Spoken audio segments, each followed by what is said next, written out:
Action. Assalamualaikum, saya Nur Imanina Sofia binti Azrul Izwan. Saya Nur Hanana Safia binti Muhammad Husin. Saya Naafika binti Jaafar. Saya Dia Ami Alisha binti Muhammad Luqman. Kami dari Sekolah Kebahasaan Permata Pasir. Kami akan menunjukkan cara-cara untuk membuat pest control aromaterapi. Action. Bahan-bahan yang diperlukan ialah bunga cengkeh, serbuk kopi dan lilin.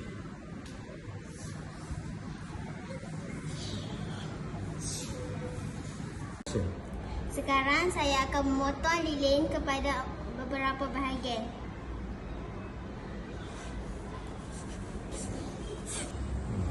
Sekarang saya akan mencairkan lilin dan masukkan ke dalam kuali.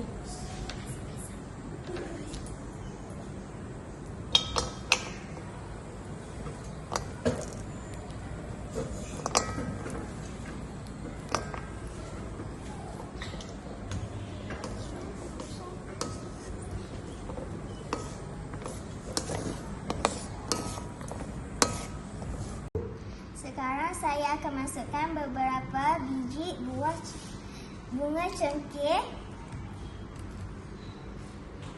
ke dalam bekas ini. Dan saya akan masukkan 1 sudu serbuk kopi ke dalam bekas ini.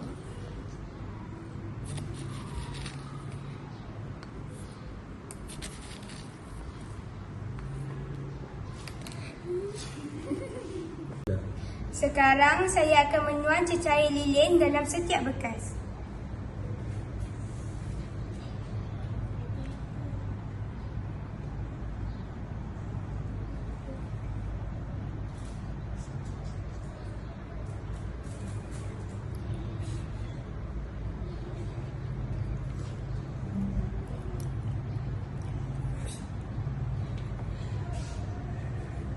Action.